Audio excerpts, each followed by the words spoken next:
नमस्कार।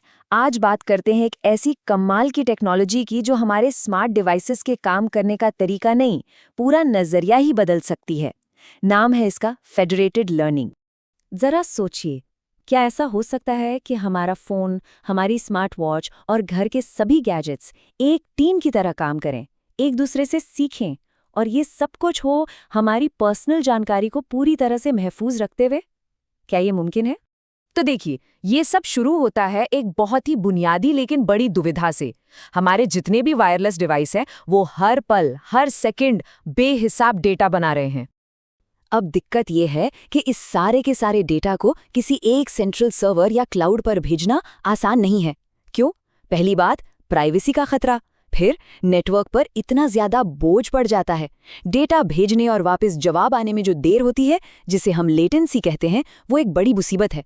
और हाँ, हमारे डिवाइसेस की बैटरी और बैंडविड्थ वो भी तो लिमिटेड ही है ना? तो फिर इस दुविधा का हल क्या है? यहीं पर एंट्री होती है मशीन लर्निंग के एक बिल्कुल नए नजरिए की, एक नई सोच की। और इसी का नाम है फेडरेटेड लर्निंग।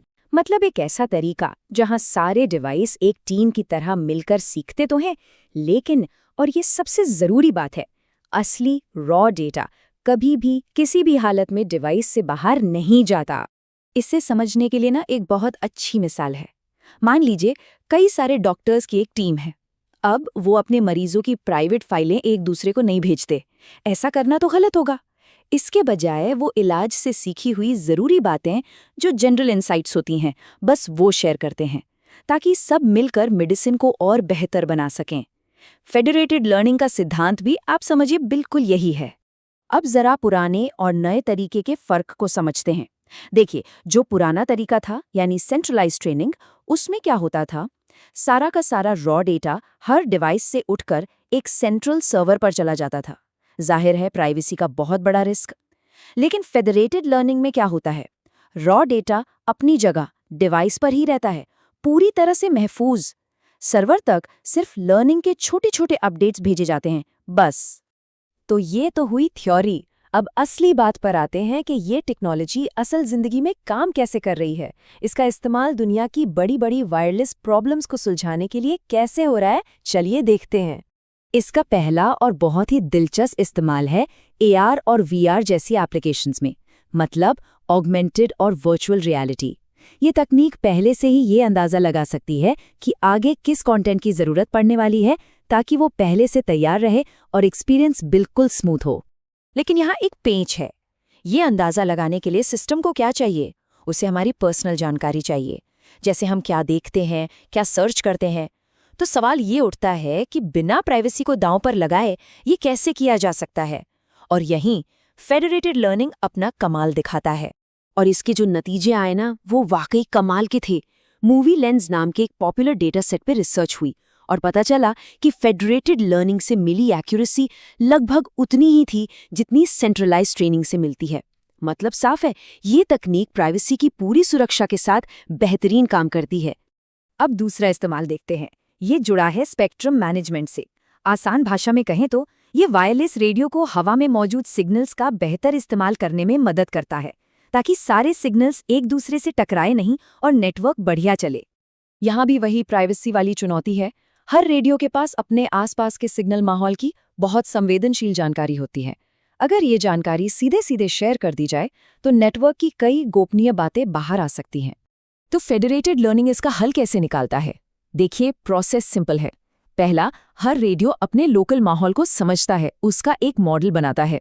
दूसरा, वो रॉ डेटा नहीं भेजता, बल्कि सिर्फ उस मॉडल का एक छोटा सा अपडेट भेजता है। तीसरा, इन सारे अपडेट्स को मिलाकर एक बड़ा ग्लोबल मॉडल तैयार होता है। और आखिर में यही ग्लोबल मॉडल हर रेडियो को वापस मिलता है, ताकि वो और भी समझदारी से काम कर सके। और अब आते हैं तीसरे और शायद सबसे एडवांस्ड एप्लीकेशन पर। ये जुड़ा है 5G नेटवर्क के बिल्कुल दिल से, उसके कोर से। इसके लिए एक खास तरह की फेडरेटेड लर्निंग इस्तेमाल होती है, जिसे कहते हैं वर्टिकल फेडरेटेड लर्निंग। अब वर्टिकल क्यों? क्योंकि यहाँ नेटवर्क के अलग अलग हिस्सों के पास एक ही इंसान के बारे में अलग अलग तरह की जानकारी होती है। जैसे एक हिस्से को लोकेशन पता है, तो दूसरे को ये पता है कि डेटा कितना इस्तेमाल हो रहा है। ये बात यहाँ बहुत अच्छे से समझी जा सकती है। देखिए, नेटवर्क का एक फंक्शन है AMF, जिसके पास मोबिलिटी की जानकारी है, यानी कौन कहाँ जा रहा है। दूसरा है SMF, जिसके पास सेशन की जानकारी है, यानी कितना डेटा इस्तेमाल हुआ। अब वर्टिकल फेडरेटेड लर्निंग की मदद से ये दोनों अपना अपना डेटा शेयर किए बिना एक साथ मिलकर एक ज्यादा स्मार्ट मॉडल तैयार कर सकते हैं। अब फेडरेटेड लर्निंग सुनने में तो बहुत कमाल की चीज लगती है, और है भी, लेकिन ये कोई जादू की छड़ी नहीं है। इसे असल में लागू करने में, खास तौर पर वायरलेस की दुनिया में, कुछ बड़ी चुनौतियां और बाधाएं भी हैं। सबसे पहली और बड़ी चुनौती है सुरक्षा की। मतलब इस बात की गारंटी कैसे हो कि कोई उन छोटे छोटे मॉडल अपडेट्स को ही हैक करके हमारी पर्सनल जानकारी ना निकाल ले। और एक और खतरा है डेटा पॉइजनिंग अटैक का, जहां कोई जानबूझकर सिस्टम में गलत जानकारी डालकर पूरे मॉडल को ही खराब कर सकता है। फिर आती है एल्गोरिथम से जुड़ी दिक्कतें। सोचिए, हर इंसान का डेटा बिल्कुल अलग होता है, किसी का कम, किसी का ज्यादा। इस तरह के ऊंच नीच वाले डेटा पर मॉडल को ट्रेन करना बहुत मुश्किल होता है।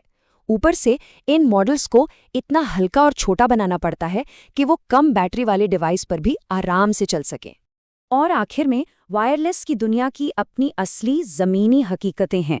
सिग्नल कभी कमज़ोर हो जाता है, कभी दूसरे सिग्नल्स की वजह से इंटरफेरेंस होता है, कभी डेटा के पैकेट ही रास्ते में गुम हो जाते हैं। ये सारी चीज़ें भी ट्रेनिंग की पूरी प्रक्रिया पर असर डालती हैं। तो इन सब बातों का मतलब क्या निकलता है? मतलब ये है कि हम एक ऐसे भविष्य की तरफ बढ़ रहे हैं जहां इंटेलिजेंस या कहें कि समझदारी किसी एक जगह पर कैद नहीं होगी, वो बंटी हुई होगी, यानी डिस्ट्रीब्यूटेड होगी। तो जो सबसे बड़ी बात हमें समझनी है वो ये है कि फेडरेटेड लर्निंग और वायरलेस नेटवर्क्स एक दूसरे के लिए बिल्कुल परफेक्ट मैच हैं। क्यों? क्योंकि FL ठीक उन्हीं मुश्किलों का हल है जो वायरलेस की दुनिया की पहचान रही हैं। प्राइवेसी की चिंता, जगह जगह बिखरा हुआ डेटा और लिमिटेड नेटवर्क कैपेसिटी। और ये पूरी चर्चा हमें एक बहुत बड़े और अहम सवाल पर लाकर छोड़ देती है। जैसे जैसे हमारे नेटवर्क और भी ज़्यादा इंटेलिजेंट होते जाएंगे, ये इंटेलिजेंस आखिर रहनी कहाँ चाहिए? किसी दूर के क्लाउड सर्वर में, या फिर हमारे बिल्कुल करीब हमारे डिवाइसेस पर, नेटवर्क के एज पर? भविष्य का रास्ता क्या होगा, ये सोचने वाली बात है।